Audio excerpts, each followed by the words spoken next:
ज्यांना मित्र नसतील त्यांनी ते शोधावेत. मित्राशिवाय जगण्याची वेळ शत्रूवर सुद्धा येऊ नये. आपल्या तोडीचाच किंवा त्यापेक्षा थोडा वरचढ सेन्स ऑफ ह्युमर असणारं फ्रेंड सर्कल असणं यासारखं दुसरं भाग्य नाही. आणि आपण मारलेला एखादा पंच समोरच्याला समजावून सांगायची वेळ येणं यासारखं दुर्भाग्य नाही. वयाच्या बंधनाला अमान्य करून वाह्यातपणा चालू ठेवला की बुद्धी ताजीतवानी राहते आणि मेंदू अखंड क्रिएटिव्ह राहतो. अरे तुझं वय काय आणि बोलतोस काय हा प्रश्न ज्याला पडतो ती माणसं अकाली वृद्ध होतात. येता जाता केलेला फालतूपणा हा आपले हॅपी हॉर्मोन्स अबाधित ठेवतात.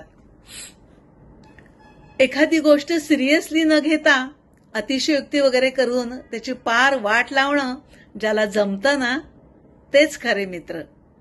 एकमेकावर कडी करून मिश्किलपणाची, बालिशपणाची किंवा टार्गटपणाची, एवढंच काय थोडी फाजीलपणाची हद्द गाठणं हेच खरं जीवन आहे.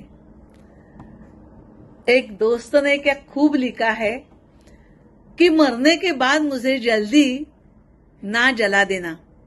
मेरे दोस्तों को देर आने की आदत है. मुझे जलाने से पहले मेरा दिल निकाल लेना. कहीं दोस्त ना जल जाए जो दिल में बैठे हैं. दोस्ती का अर्थ बड़ा ही मस्त होता है.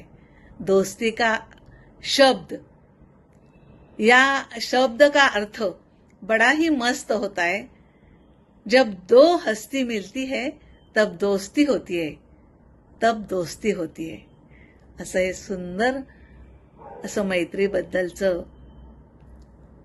लिखाण, सुंदर लेखन हे प्राचार्यांनी केलेलं आहे.